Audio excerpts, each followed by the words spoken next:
시청자 여러분 안녕하십니까. 7월 28일 월요일 서사건건입니다.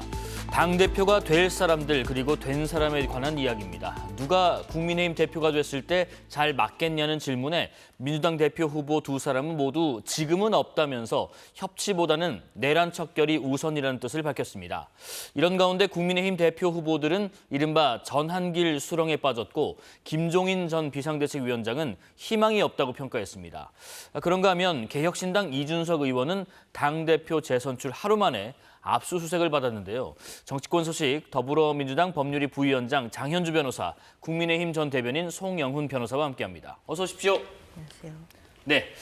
자, 민주당 차기 당대표를 뽑는 전당대회가 이번 주로 다가왔습니다. 후보로 나선 정청래, 박찬대 의원이 2차 TV 토론회를 가졌는데 두 후보 모두 이른바 내란 종식을 앞세웠습니다. 싸움은 제가 할 테니 대통령께서는 일만 하십시오. 내란 종식, 이재명 정부의 성공, 강력한 개혁 당대표로서 뒷받침하도록 하겠습니다.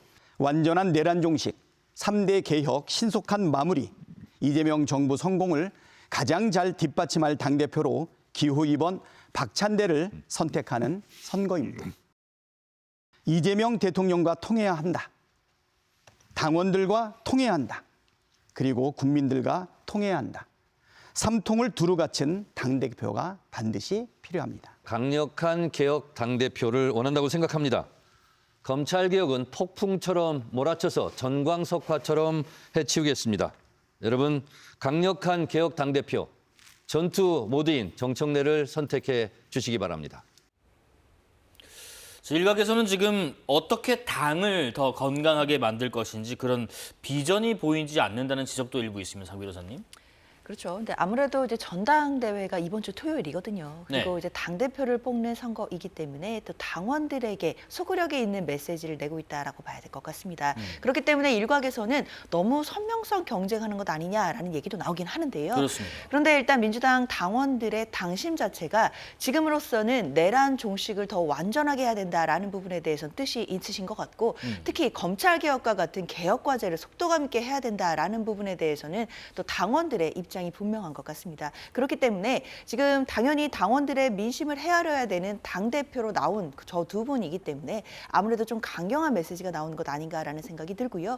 두 번째로는 네. 외부적인 상황도 영향이 있다라고 생각합니다. 결국 국민의힘의 지금 내부 사정 때문에 결국에는 민주당의 어떤 전당대회에서도 강경한 목소리가 나온다라고 생각이 드는데요. 네. 일단 국민의힘 내부에서 사실 당 내부에서조차 지금 당이 극우화되는 것 아니냐라는 우려의 목소리들로 나오고 있는 상황입니다. 이런 상황이기 때문에 당연히 민주당으로서도 민주당 당원들로서도 국민의힘의 당대표가 이제 곧 뽑히게 될 텐데 누가 되더라도 그 국민의힘 당대표를 상대하기 위해서라도 더 강력한 당대표가 나와야 된다.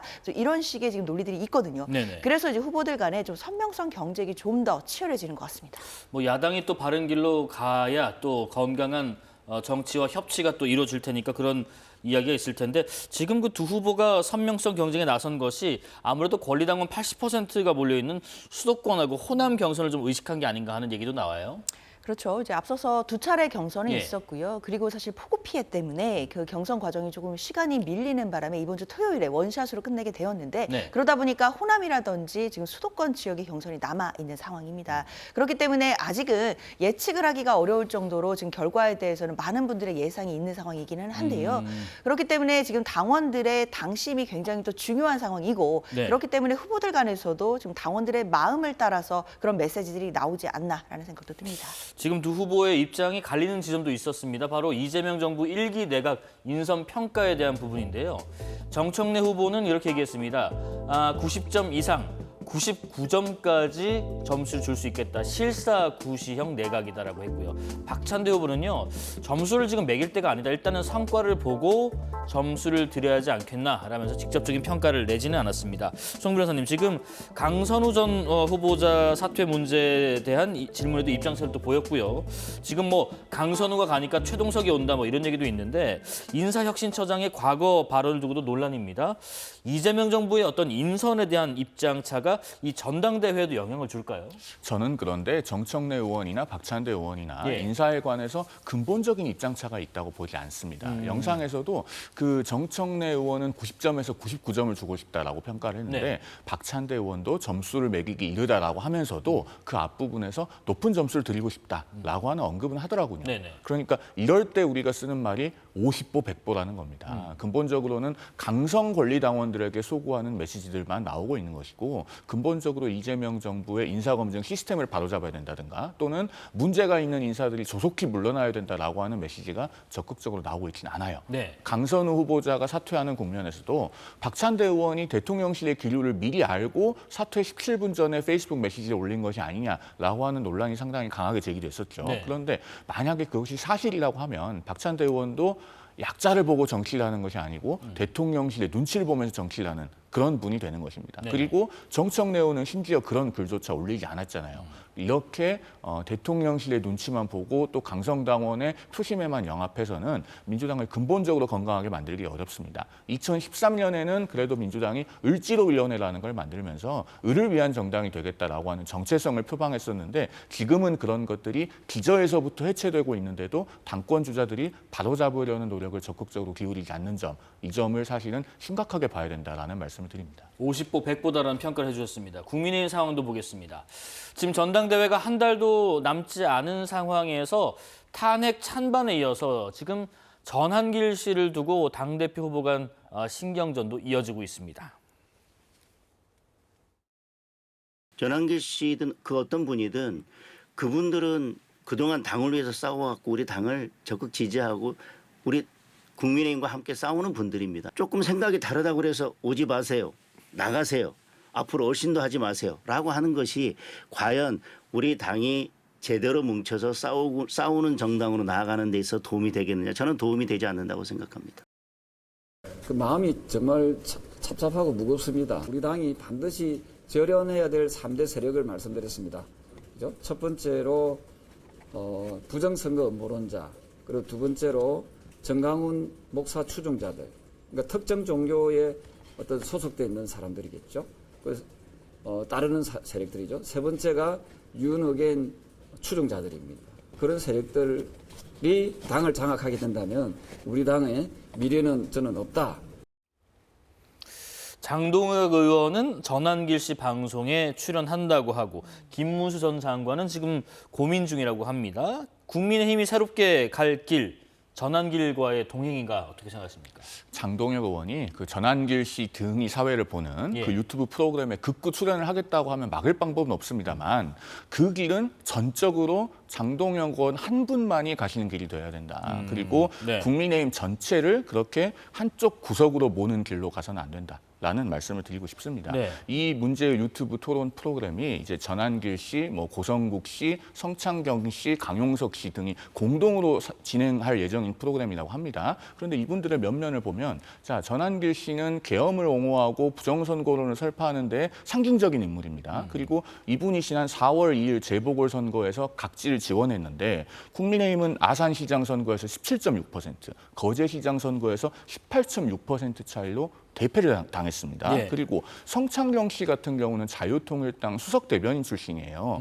그 자유통일당은 4월 2일 아산시장 재선거에서 0.9%밖에 득표를 못했습니다. 강용석 씨는 지난 2022년 경기도지사 선거에서 0.95% 득표했거든요. 그러니까 이분들의 유튜브 채널이 일정한 구독자 수를 확보하고 있다고 할지언정 실제 국민의 민심에서 얻을 수 있는 그 표는 1%가 채 안 되는 겁니다. 네네. 국민의힘이 수권 정당으로서의 면모를 복원하고 민심의 중앙값에 가까이 가기 위해서는 궁극적으로는 51%의 지지를 얻는 것을 목표로 해야 되는데 점점 한쪽 구석으로 가서 1%에만 영합하려고 하면 되겠습니까? 그런 점에서 장동혁 의원이 정말 국민의힘을 변화시키려고 한다면 저는 이런 유튜브에는 출연을 사절하셔야 맞다라는 말씀을 드리지 않을 수가 없습니다. 네, 뭐 결과적으로 말씀하신 것처럼 과거에 그 구독자 수나 뭐 여론조사 같은 거와 실제 득표는 좀 다른 저 차이를 좀 나타내기는 했습니다만은 지금 말씀하신 것처럼 좀 좀 다른 길을 가는 것이 맞겠다라는 조언 주셨고요. 또 한동훈 전 대표 얘기 잠깐 해보면요. 한동훈 전 대표가 개인 방송에서 당 극우화를 좀 막아야 한다라고 강조를 했습니다. 특히 이번 전당대회에서 한 전 대표의 정치적인 영향력 규모를 확인하는 장이 될 가능성도 지금 거론되고 있는데 장 변호사님, 지금 이른바 찬탄파 후보들의 이합 집산에 한 전 대표의 의중이 작용할지 궁금하네요. 일단 우선 국민의힘으로서는요. 예. 한동훈 전 대표의 뭐 극우화를 막아야 된다, 극우화가 우려된다 이런 메시지가 저는 정말 다행인 메시지라고 생각합니다. 지금 앞서서도 뭐 전환길 씨의 방송에 출연하느냐 안 하느냐 이런 것을 두고 지금 국민의힘이 갑론을박이 있다는 것, 이 과정을 모두 다 국민들께서 목도하고 계시고 있거든요. 네. 그래도 그런 과정에서 한동훈 전 대표가 이런 메시지를 낸다는 것은 국민의힘으로서는 정치적인 명분을 생각했을 때 정말 다행이다라는 생각은 드는데요. 문제는 명분적으로 다행인 것과 또 현실적으로 그래서 한동훈 전 대표의 이런 메시지가 힘을 받을 것이냐는 좀 별개의 문제인 것 같습니다. 네네.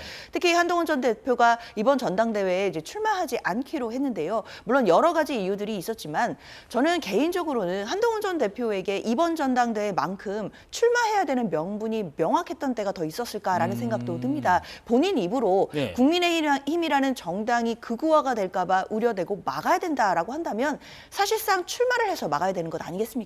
이만큼 명분은 분명히 있겠다라는 생각이 들지만 결국 한동훈 전 대표로서도 현실적인 이유가 있었을 것이라고 생각됩니다. 지금 상황에서는 당내 여러 가지 구조적인 문제상 사실상 찬탄파가 이기기가 어려운 구조다라는 부분도 저는 고려 대상이 되었을 거다라는 생각이 들고요. 그렇기 때문에 한동훈 전 대표의 지금 메시지가 저는 정치권에서 어느 정도 이유가 있고 또 울림이 있는 메시지일 수 있겠다라는 생각은 들지만 다만 현실적으로는 이번 전당대회에서 큰 힘을 받거나 또는 큰 힘을 모으거나 이렇게 하기는 어려움이 있겠다라는 생각도 듭니다.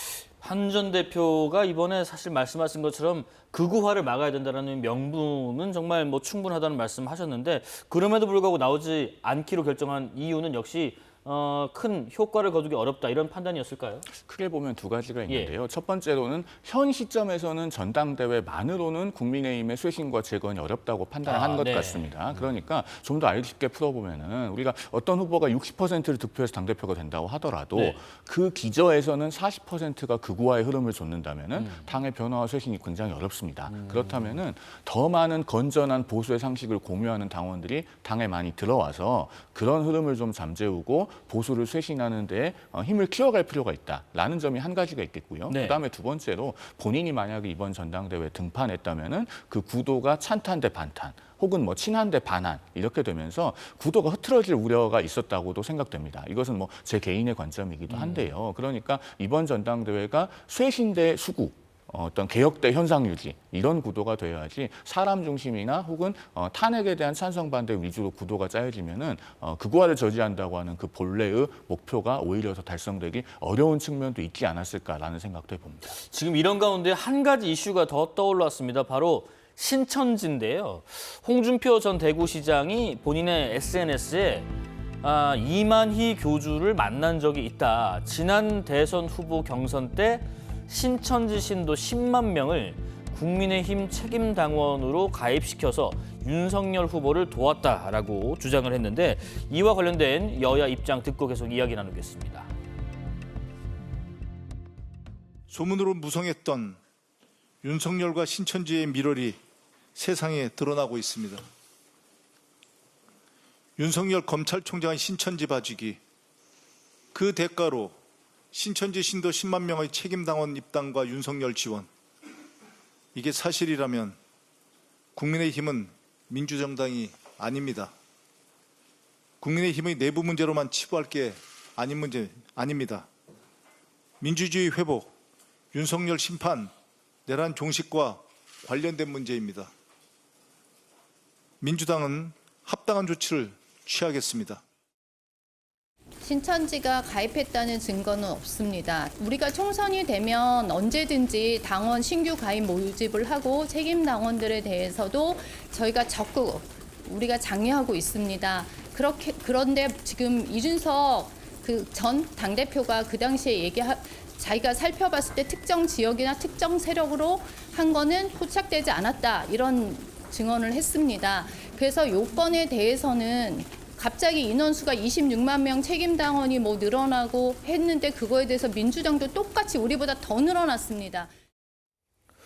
지금 장동혁 의원도 그런 얘기를 했습니다. 전환길 신천지도 국민이다. 왜 입당 자체에 문제를 삼냐고 하는데 여기에 대해서 어떤 의견이세요? 전환길 씨가요. 예. 그냥 일반 시민으로서 평당원으로 있는 거면은 얘기가 다른데 우리가 피리 부는 사나이와 피리 부는 사나이에 따라간 아이들은 구별해야 되지 않겠습니까? 독일의 그 피리 부는 사나이 설화에서도 피리 부는 사나이를 따라가서 아이들 130명이 실종됩니다. 그 아이들은 죄가 없어요. 하지만 피리 부는 사나이는 잘못했죠. 지금 전환길 씨는 계엄을 옹호하고 부정선거론을 설파하는 데 있어서 매우 상징적인 인물입니다. 그리고 전환길 씨를 계속 국민의힘 당원으로 안고 갈 것인지가 이미 쟁점으로 대두됐고 서울시당 윤리위가 조사까지 하고 있는 상황입니다. 그런데 전환길 씨를 그대로 안고 가는 것으로 결론을 낸다면 국민들께서는 그 조치를 통해서 국민의힘이라고 하는 정당이 계엄과 부정선거론에 대해서 어떤 태도를 가지고 있는가 이걸 가늠하게 되거든요. 그러니까 일종의 리트머스 시험지 같은 겁니다. 네. 그렇기 때문에 전환길 씨를 안고 가도 된다 이렇게 안이하게 이야기해서는 안 될 것이고요. 그다음에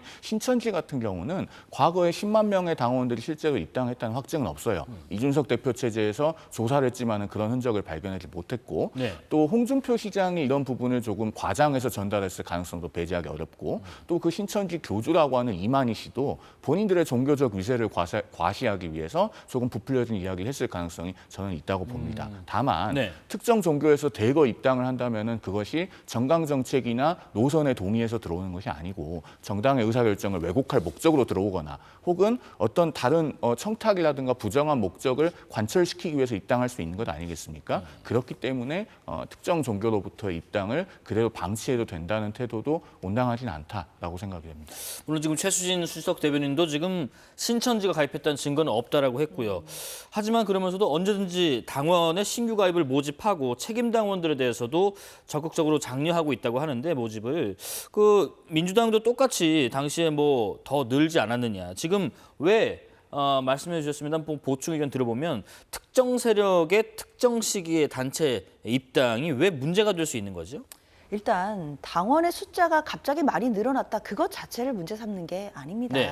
그리고 뭐 증거가 없다라고 했는데 홍준표 전 대구시장이 이만희 교주를 만나서 들었다라고 이야기를 하고 있습니다. 그렇다면 다른 사람도 아니고 그리고 정치적으로도 중량감이 있는 홍준표 전 시장이 직접 만나서 들은 바를 지금 이야기하고 있기 때문에 본인이 경험한 사실을 SNS에 올렸다라고 한다면 이것은 나름대로 또 증거로서 또는 증언으로서의 크게 의미가 있다라는 생각도 듭니다. 그렇기 때문에 지금 나오고 있는 여러 가지 의혹들에 대해서 그냥 가벼이 치부할 것은 아니다라는 생각이 들고요. 네. 왜냐하면 당연히 누구든지 우리나라 국민이라면 정치 활동의 자유가 있는 것이고 뭐 공무원이나 이런 제재가 없다라고 한다면 입당도 자유롭게 해서 정치 활동할 수 있는 것 분명합니다. 그러나 문제는 아까 뭐 피리부니 사나이 비유를 적절히 잘 들어주셨는데 마찬가지로 누군가의 기획이나 또는 조정 또 기획에 의해서 조직적으로 입당이 되었다라고 한다면 그것은 다른 문제가 될 것입니다. 개인의 자유로운 의사에 의해서 입당을 해서 정치 활동을 하는 것이 아니라 누군가가 다른 목적으로 인해서 조직을 동원한 것이다라고 한다면 네. 이런 문제는 당연히 정치적으로도 문제가 되고요. 그리고 애초에 그런 당원의 활동으로 인해서 어떤 정치적인 의사결정이 이루어졌다라고 한다면 그 결정이 정당하냐에 대해서도 당연히 문제가 되는 것입니다. 나아가서는 만약에 그 과정에서 강요라든지 무슨 확인할 수 있는 불법 행위가 있었다라고 한다면 저는 법적인 공방으로까지도 확대될 수 있는 문제라고 생각합니다. 이준석 개혁신당 대표가 당시 국민의힘 대표였었죠. 그래서 그런 의혹이 많아서 이렇게 얘기했습니다. 조사를 시켰고 당에서 보고한 바로는 조직적인 가입 정황이 없었다. 그런 정황을 보지 못했다고 하는데 송 변호사님 지금 김병기 원내대표가 마지막에 그런 얘기했습니다. 민주당에서 합당한 조치를 취하겠다. 뭐 어떤 조치를 취할 수 있는 것인가? 정치적인 뭐 이런 수사적인 활동 말고 뭐 정당 활동에 있어서 어떤 제재를 가할 수 있는 부분이 있는 건가요? 글쎄요. 제가 봤을 때는 정치권에서 늘상 있는 수준의 고발을 해놓고 보겠다는 것이 아닌가 고발, 그렇게 네. 이해되는데 사실 이 부분은 사실관계를 밝혀내기가 상당히 어렵습니다. 왜냐하면은 특정 종교에서 대거 가입을 했다고 하더라도 그 당원 명부에 어디서 들어왔다고 써 있지가 않거든요. 그리고 2021년 그 경선 무렵의 사실관계를 보면은 당시에 실제로 국민의힘 책임당원이 굉장히 많이 늘어났는데 네. 이게 특정 종교로부터만 들어와서 그렇게 늘어날 수가 없습니다. 그 윤석열 전 대통령의 경선 캠프 초기 멤버 중 한 명인 대표인 신지호 전 의원, 정무팀장을 했었죠. 그분의 말씀을 들어보면은 당시 이제 1,000원의 기적이라고 해서 윤석열 전 대통령이 2021년 7월 말에 입당을 할 무렵에 당원 배가 운동을 대대적으로 했다는 겁니다. 윤 대통령도 경선을 치르려면 당연히 본인을 지지하는 당원들이 있어야 되지 않겠습니까? 네네. 그런 흐름들과 맞물렸기 때문에 이 특정 세력으로부터 조직적인 입당이 있었다고 하는 부분을 실제로 존재했는지를 밝혀내기는 어려울 것으로 보입니다. 다만 우리 정당이 국민의힘이나 민주당이나 네. 사실은 하부 구조가 굉장히 취약합니다. 작년에 국회에서 나왔던 그 국회 미래연구원에 만들어진 당원, 우리나라는 어떻게 1,000만 당원을 가진 나라가 되었나라고 하는 보고서가 있어요. 예, 예. 거기 보면은 정당의 현실들이 아주 적나라하게 나와 있습니다. 그렇기 때문에 머릿수에 연연하기보다는 얼마나 정말 정당으로서의 건강성을 유지할 수 있는 그런 당원 조직을 확보해 나갈 것인가가 사실 여야 모두의 지금 공통적인 과제가 아닐까 싶습니다. 지금 국민의힘 과정을 봐도 전한길 씨가 입당한 것이 뒤늦게 알려지고 그것이 지금 문제가 되는지 좀 파악 중이고 신천지도 마찬가지로 지금 민주당 측에서 또 홍준표 전 대구시장이 이제 주장을 하고 있는데 말씀하신 것처럼 좀 책임감 있는 당원을 모집하는 방법 그런 것은 정당의 가입이 자유인 만큼 너무 이게 좀 골라내거나 제재할 수 있는 방법이 현실적으로 존재할까 싶기도 해요. 그렇죠. 지금으로서는 사실상 어려운 부분들이 있습니다. 네. 일단 입당이 자유이고 특히 요새는 국민의힘도 마찬가지고 민주당도 마찬가지인데 온라인 당원 가입이 굉장히 그렇습니다. 일반적으로 할 수 있는 상황입니다. 그렇다면 온라인으로 누구나 당원 가입을 할 수가 있는 것이고 그때그때마다 그 부분을 거르는 절차가 사실상 현실적으로는 있기가 어려운 상황이거든요. 그렇기 때문에 사실 그동안에도 유령 당원이다 아니면 조직적으로 당원을 그냥 가입해 오는 것 아니냐 이런 식의 문제는 그동안 있어 왔고 네. 또 때에 따라서는 이것이 또 사법 처리가 된 적도 있습니다. 그렇기 때문에 이 당원과 관련된 부분 같은 경우에는 사실 여야가 공감대를 가지고 좀 법제적으로 좀 철저하게 들여다볼 필요도 있지 않나라는 생각도 듭니다. 예, 특검 관련된 이야기 나눠보겠습니다. 김건희 여사에 관한 각종 의혹을 수사하는 민중기 특별검사팀은요. 윤 전 대통령 부부가 2020년부터 지난해까지 치러진 거의 모든 전국 단위 선거에 부당하게 관여했다고 의심하고 있습니다. 공천 개입 의혹 수사에 좀 속도를 높이고 있는데 지금 보시는 것처럼 21대 국회의원 선거 개입, 또 8회 지방선거 개입 등등등 이 전방위적으로 수사에 좀 속도를 높이고 있는데 그런데 어제 개혁신당 대표로 선출된 이준석 대표에 대한 김건희 특검의 압수수색이 오늘 있었습니다. 이 압수수색 영장에는요. 이준석 대표가 2022년 6일 지방선거와 재보궐선거 당시에 국민의힘 당대표를 지내면서 윤 전 대통령 부부와 함께 공천에 부당하게 개입했다는 혐의가 적시됐다고 해요. 이 특검팀이 이준석 대표를 윤 전 대통령 부부의 공범으로 보는 이유 지금 뭐라고 보시는지요? 일단 윤석열 전 대통령 부부가 받는 혐의는 아시다시피 대선 때 명태균 씨로부터 여론조사를 무상으로 받고 그에 대한 대가로 보궐선거에서 김영선 전 의원에게 공천을 준 것 아니냐 이런 의혹이 일단 시작이 되었었습니다. 네. 그리고 이 과정에서 결국 공천 개입은 일단 특검에서는 업무방해 혐의로 의유를 하고 살펴보고 있는 것으로 보이는데요. 특히 윤상현 의원 같은 경우에는 당시에 공관위원장이었고 그리고 윤석열 전 대통령의 그 통화 녹취록에도 윤상현 의원의 이름이 등장을 합니다. 상현이에게 전화를 한다 이런 취지의 이야기들이 있었기 때문에 아마 윤상현 공관위원장이 얼마나 관련이 있는지 이 부분도 지금 수사 중인 것으로 알려져 있고요. 네. 특히 이준석 대표 같은 경우에는 그 당시에 국민의힘의 당대표였습니다. 그렇기 때문에 당연히 이 공천 과정에서 공천 개입이 있었다라고 한다면 이것을 모르기가 어렵지 않았겠느냐라는 부분도 특검에서 들여다보는 하나의 관점일 것으로 보이고요. 특히 어떤 식으로 구체적으로 연루되어 있는지까지는 아직 언론을 통해 드러나고 있지는 않지만 적어도 이준석 대표에 대해서 압수수색 영장이 법원에서 발부가 되었다라는 것은 이 공천 개입과 관련된 여러 가지 혐의점들이 지금으로서는 정황이라고 할지라도 소명이 좀 되고 있는 것 아닌가라는 생각이 듭니다. 그렇기 때문에 특검이 오늘 압수수색을 통해서 확보한 물증들이 있을 텐데 네. 그 물증들을 아마 분석을 해서 공천 개입에 관련해서 당시 이준석 대표가 관련되거나 개입된 정황이 있다라고 한다면 아마 조만간에 소환해서 조사할 가능성이 높아진 것 아니겠느냐라고 생각이 듭니다. 지금 국민의힘에서도 그렇고요. 이준석 대표 본인도 그렇고요.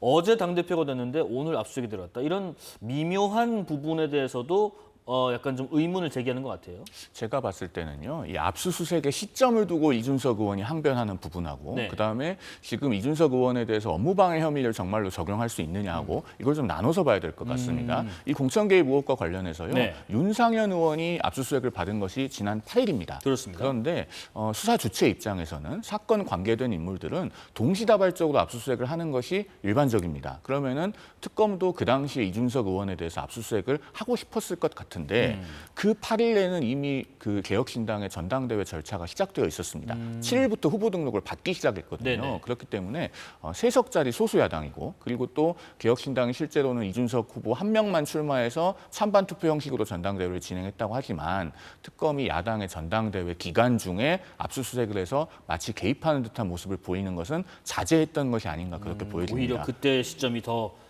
좀 미묘하실 수 있다. 그렇습니다. 예. 특히 그 기간 중에 또 이준석 의원은 20일에 출국해서 26일에 귀국하지 않았습니까? 네네. 그럼 그 기간 중에는 압수수색을 하면은 본인도 참여를 못하고 변호인을 선임해서 참여시키기도 어려웠겠죠. 그런 사정을 종합해서 아마 전당대회 끝날 때까지 기다렸다가 오늘 압수수색을 한 것이 아닌가 보여져요. 업무방해 혐의는요?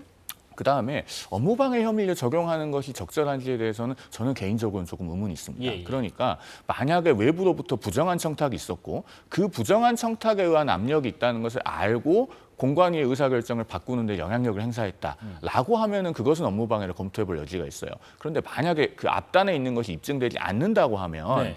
사실 정당이라고 하는 것은 내부에서 여러 가지로 어떤 후보자가 적절한지에 대한 의견 교환을 할 수 있는 겁니다. 그것을 형식 논리를 가지고 공관위의 업무를 방해했다라는 식으로 가게 되면은 오히려 과거 삼김 시절에는 공관위도 없고 총재가 그냥 다 후보를 낙점했잖아요. 그런 것은 법적으로 문제가 될 여지도 없고 괜찮다는 이상한 결론에 이르게 되거든요. 그러니까 그러면은 정말로 부정한 청탁에 의한 압력이 있다는 것을 알고 의사결정에 영향을 미쳤는가, 이 부분을 좀 정확하게 규명할 필요가 있다고 생각합니다. 이 혐의 적용 측면에서는 장 변호사님 어떻게 생각하세요? 저도 손 변호사님 의견에 동의합니다. 비슷하세요? 다만 네. 특검에서는 관련된 부분에 대해서 법적인 포섭을 하기 위한 요건도 당연히 알고 있고 법리 구성을 하려면 어떤 것들이 필요한지 잘 알고 있을 거라고 생각이 들거든요. 아마 언론에는 공개되지 않은 이제 특검이 가지고 있는 기록 속에는 이준석 대표가 관련해서 연루된 정황들이 있는 여러 가지 진술이라든지 물적 증거가 있을 가능성이 있습니다. 네. 그렇다면 업무방해 혐의를 구성하는 데 있어서 오늘 압수수색을 통해 얻은 물증이 좀 상당히 중요할 거라고 생각이 드는데요.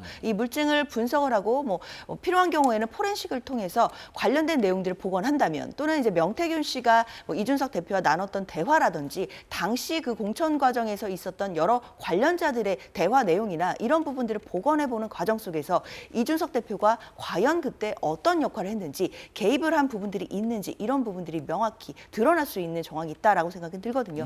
일단 지금으로서는 압수수색 영장이 법원으로부터 발부가 되었다라는 점은 굉장히 의미가 있다라고 보이고, 앞으로 이 과정 속에서 물증을 확보하고 특검이 어떤 식으로 수사를 해나갈지, 그래서 수사를 통해서 이준석 대표의 혐의가 있다라고 한다면 이 혐의를 입증해낼 수 있을지는 좀 더 지켜봐야겠습니다. 예, 어제는 2022년 6일 지방선거와 재보궐선거 당시 공천관리위원장이던 윤상현 국민의힘 의원 소환 조사가 있었는데요. 15시간 조사를 받고 나온 윤 의원의 모습 보고 오겠습니다. 김영선 의원 공천 관련해서 윤 전 대통령 부부로부터 연락 받으신 적이 없다, 이런. 그거는 이제 제가 성실하고 진실되게 말씀드렸으니까 다 아시게 될 거고요. 녹취에서 언급되셨잖아요. 네, 그래서 그거는 또 알게 될 거예요. 일단 성실하게 또 제가 수사에 협조했다는 거. 공천 개입은 없었다는 입장이신가요? 아니, 그러니까 그거는 또 알려줄게요.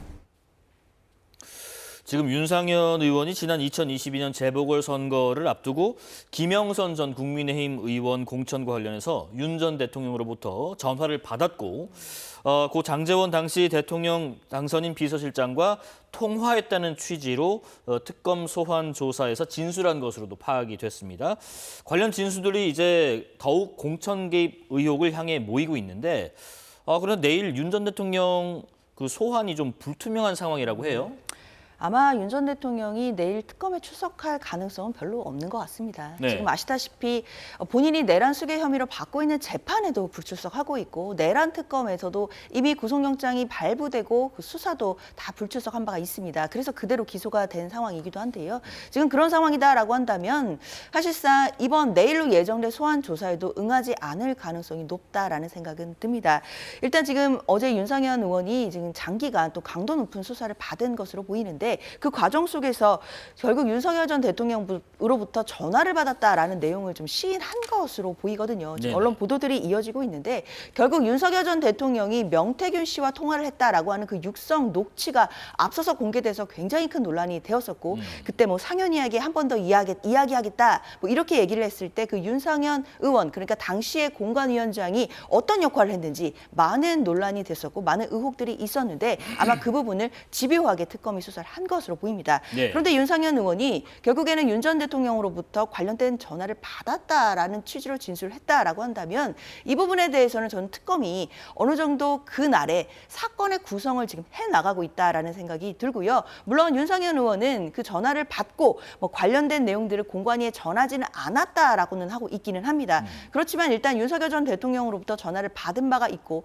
이런 부분들이 공천 개입을 시도하는 부분으로 읽힌다라고 한다면 특검으로서는 이 부분은 반드시 확인해 볼 문제라고 생각은 듭니다. 지금 뭐 언론 보도에 따르면 그런 얘기가 나옵니다. 윤상현 의원이 조사 과정에서 일단 김영선 좀 해줘라라는 윤석열 전 대통령의 전화를 받았다라고 진술한 것을 알려줬고 또 하나가 장제원이 김영선 관련 전화를 했다라는 진술도 나온 것으로 알려졌는데 만약에 이런 부분들이 앞으로 조각 퍼즐을 맞추는 데서 사실로 드러난다면 어느 정도 공천 개입 의혹이 좀 드러나고 있다고 볼 수도 있는 건가요? 그렇게 볼 수 있죠. 네. 특히나 이제 장제원 의원 같은 경우에는 고인이 되었기 때문에 윤상현 의원의 진술이 중요하게 작용할 가능성이 높습니다. 법정에서도 향후에 그러한 진술을 하게 되었을 적에 네.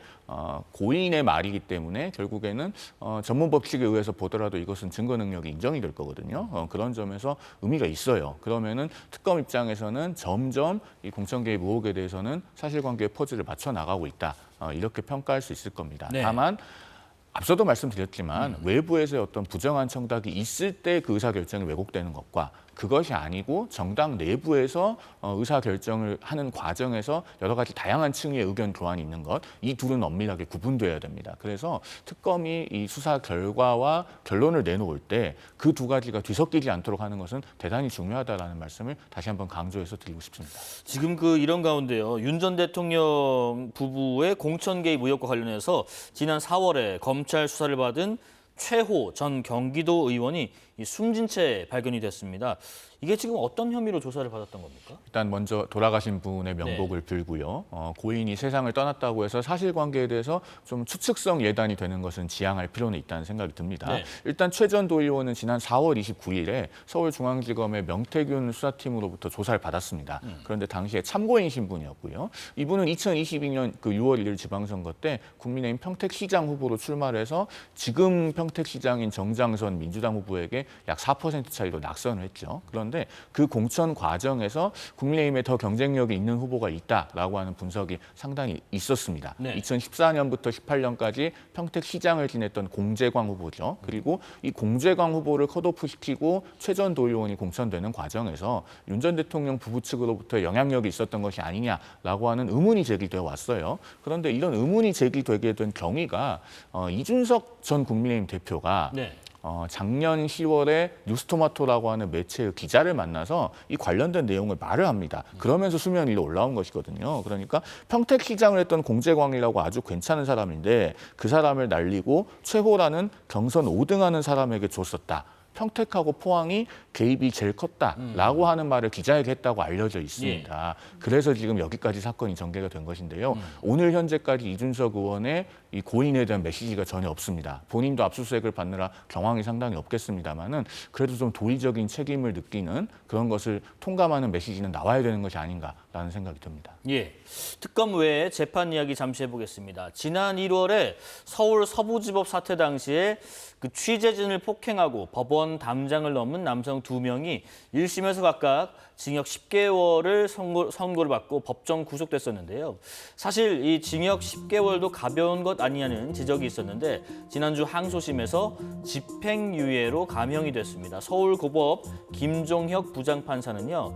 두 사람이 여러 차례 반성문을 제출했고 피해자와 합의를 했고 또 다시는 그러지 않을 것이라는 믿음을 가지고 실형 선고를 안 했다. 법원의 신뢰를 배신하지 말아달라고 판시를 했습니다. 지금 이 판시 내용을 정리해 보면은 반성했으니까 일단 감형이고 다시는 안 그럴 거란 믿음을 가지고 있기 때문에 실형 선고를 안 했다. 이런 부분은 어떻게 보십니까? 일단 물론 뭐 사건의 네. 기록을 본 재판부가 관련된 뭐 법과 원칙에 따라서 판결을 했겠다라는 생각은 하지만 좀 많이 아쉬운 판결이 아닌가라는 생각은 듭니다. 네. 왜냐하면 사실 지난 서부지법에서 있었던 그 일들은 모든 국민들이 함께 다 보셨고요. 특히나 법치주의를 유린했다라는 점, 그리고 또 판사를 찾으러 다녔다라는 점, 또 취재진들 폭행했다라는 부분에 대해서 많은 분들의 또 공분을 샀고 또 우려를 샀던 사건이었습니다. 그렇기 때문에 이 법원 난동에 대해서만큼은 정말 엄벌에 처해서 일벌백계를 해야 되고 다시는 이런 일이 발생하지 않도록 우리 사회에 경종을 울려야 된다라는 목소리가 굉장히 컸었는데요. 네네. 그렇기 때문에 1심에서도 실형이 나오긴 했지만 징역 10개월이 좀 낮은 것 아니냐 이런 얘기가 있어 왔었거든요. 그런데 항소심에서는 이마저도 감형이 되고 지금 집행유예로 풀려 나오는 상황이 되기 때문에 이런 부분들을 국민적인 법관정에 과연 맞을 것인가라는 생각도 듭니다. 물론 이제 법원에서도 뭐 반성문을 낸 부분이라든지 재범의 우려가 없다라는 점, 뭐 이런 부분들을 두고 나름의 고충이 있었고 나름대로의 고심을 했을 거라는 생각은 들지만 일단 국민들이 바라보셨던 저 법치주의 유린의 현장이라든지 그리고 판사를 찾으러 다녔다라는 부분, 그리고 이제 법원이 당시에 많이 기물이 파손돼서 다음날 그 기사에 나왔던 그 사진들, 이런 부분들이 국민들께 아직도 충격으로 남아있는 상황을 생각해 본다라고 한다면 조금은 아쉽다라는 평가도 많을 것 같습니다. 물론 뭐 법원 판단 존중을 해야 됩니다만은 궁금한 건 또 있습니다. 피해자와 합의를 해서 감형을 했다. 여기서 피해자는 일단 누군가요? 이 2명의 피고인 중에 1명은 취재진을 폭행한 혐의도 받고 있었던 것으로 알려져 있습니다. 네. 그렇다면은 이 합의했다고 하는 피해자는 취재진이 아니겠는가 이렇게 추론해 볼 수 있겠고요. 그렇다고 하더라도 집행유예는 지나치게 가벼운 양형이 아닌가라고 하는 생각이 개인적으로는 듭니다. 네. 그러니까 법원의 판결이니까 저희 변호사들은 1차적으로 존중을 해야 되지만 그럼에도 불구하고 제가 개인적으로는 그 양형에 동의한다고 말하기는 어려운 판결인 것 같아요. 앞서도 잘 말씀해 주셨지만 네. 1월 19일에 있었던 서울 서부지법 난입 사태는 대단히 충격적인 사건일 뿐더러 대한민국의 법치주의를 수호하기 위해서는 2번 다시 일어나지 않도록 해야 되는 사건 아니겠습니까? 그렇다면 법원 스스로가 법치주의를 지키기 위한 판결들을 해줘야 됩니다. 그리고 나아가서 지금 많은 피고인들이 재판을 받고 있는데 이 항소심 재판부들끼리도 어느 정도 양형의 균형을 맞출 필요도 있어요. 그런 점에서 이 2명의 피고인이 집행유예를 선고받은 것에 대해서는 우리 사회의 갑론을박이 상당히 있을 수밖에 없겠다라는 생각이 들고 네. 덧붙이자면 2015년에 나온 대법원 판례가요. 과거와는 달리 항소심에서 1심의 양형을 가급적 존중해야 한다라고 하는 표현을 명시적으로 쓰고 있습니다. 네네. 즉 양형 조건이 중대하게 바뀌지 않았으면은 2심 재판부가 섣불리 감형해주지 말라는 것이거든요. 그런데 물론 이 중에서 합의를 하지 않았다가 합의한 피고인도 있는 것 같긴 합니다만은 그렇다고 하더라도 2015년 대법원 판례가 나오기 이전에 항소심을 보는 듯한 그런 느낌도 들게 하는 판결이다라는 말씀을 드립니다. 지금 뭐 말씀해 주신 것처럼 피해자가 취재진도 있습니다만 우리가 그 저때 당시의 상황을 영상으로도 봤고 사진으로도 봤지 않습니까? 이게 법원 청사를 부수고 집기를 파손했는데 비단 피해자가 취재진에만 국한될 수 있을까요? 뭐 그렇게 보기는 어려울 겁니다. 그런데 앞서 송 변호사님 말씀 주신 것처럼 피해자 중에 한 명을 이제 취재진으로 본다라고 한다면 일단 피해자와 합의가 됐다라는 부분을 판단한 것 아니겠느냐라고 이제 추측해 볼 수는 있을 것 같은데요. 네. 그렇기 때문에 법원에서 난동을 피우고 법원의 기물을 파손한 행위에 대해서는 사실 피해자와 합의를 한다라는 개념이 있기는 어렵지 않나라는 생각도 듭니다. 그렇기 때문에 아마 많은 법조인들뿐만 아니라 많은 국민들께서 이번 감형에 대해서는 좀 아쉽다라는 목소리를 내실 것 같다라는 생각도 들고요. 왜냐하면 이번 판결 자체는 굉장히 상징적인 의미가 있었거든요. 네. 결국 법치주의에 대해서 도전하고 또 법원의 기물을 파손한다든지 이런 반헌법적인 행위를 했을 경우에는 우리 사회가 엄벌에 처하고 반드시 그 행위에 대해 경종을 울린다라는 부분에 대해서는 크게 경고가 있어야 됐다라는 점에서는 사실상 이번에 감형 부분에 대해서는 좀 아쉽다라는 생각을 많이 하실 것 같습니다. 네, 우리가 말씀하신 것처럼 이제 그 헌법기관에 대해서 어떻게 보면 정면으로 도전한 상황이다 보니까 집행유예로 풀려났다는 것에 좀 의아하는 분들이 좀 있을 수 있을 것 같습니다. 그렇다 보니까 좀 아쉬운 판결이다라는 말씀을 또 두 분이 해주셨습니다. 마지막으로 정치권 관련 소식 한 가지만 더 여쭤보겠습니다. 지금 꼭 이맘때가 되면은 항상 나오는 얘기죠. 그 8.15 광복절 특사 관련된 이야기인데 지금 최근에 그 우원식 국회의장도 조국 대표를 찾아서 전 대표를 찾아서 이제 만나고 왔다고 하고 그리고 종교계도 오늘 대통령실에 서한을 보냈다고 합니다. 대자 대비의 정신으로 사면을 청원한다라고 조계종 총무원장도 올렸는데 대통령실에서는 아직 정치인 사면을 검토하지 않고 있다라고 다소 선을 긋는 듯한 뉘앙스이긴 한데 어떻게 생각하세요? 8.15 특사에 조국 대표가 포함이 될지 안 될지. 저는 개인적으로는 그런 특별 사면이 이루어지는 것은 바람직하지 않다고 생각합니다. 사실 정치인에 대한 사면은요 극도로 자제되는 것이 맞습니다. 네. 왜냐하면 똑같은 잘못을 저질러도 힘이 있는 정치인이면은 사면이 고려가 되고 실행이 되면은 거기서부터 법 앞에 평등은 깨지는 것이거든요. 대통령의 사면권은 이제 오늘날과 같은 시대에는 고도로 그 범위를 축소해서 예를 들면은 최근에 그 재심 사건에서 무죄 구형을 받은 최말자 씨 같은 분 그런 억울한 분들을 구제하는 데 예외적으로 사용을 했어야지 정치인에 대해서 남발될 것은 아니다. 더더군다나 네. 정성호 법무부 장관이 그 인사청문회 과정에서 이 조국 전 장관 사건에 대해서 양형이 균형이 맞지 않다라고 하는 표현을 직접적으로 했는데 사실 그 양형을 심도 있게 고려하는 것은 법원입니다. 1심, 2심, 대법원까지 10명의 법관이 의견이 일치돼서 나온 결론이 징역 2년 아니겠습니까? 예. 그렇다면은 사면심사위원회 위원장이 되는 법무부 장관이 선제적으로 그런 의견을 공개적으로 밝힌 것은 대단히 부적절하다고 생각합니다. 앞으로 만약에 특별 사면이 이루어진다면 특히나 조국 전 대표가 이끌던 조국혁신당이 이번 대선 과정에서 후보를 내지 않았었기 때문에 정치적 거래 논란을 피하기 어려울 것이고 그런 정치적 후폭풍을 감수하면서까지 이 사면을 과연 감행해야 될 정도의 이유가 있는 것인가 국민들께서 많은 의문을 가지실 거라고 생각합니다. 장 변호사님 의견은 어떠세요? 일단 대통령실이 정치인들에 대한 사면을 아직 검토하고 있지 않다라고 하니까요. 저는 그냥 문자 그대로 받아들이면 될 것 같습니다. 네. 일단 아무래도 이제 민생 경제사범을 위주로 해서 사면이 있지 않을까라는 예측이 가능해 보이고요.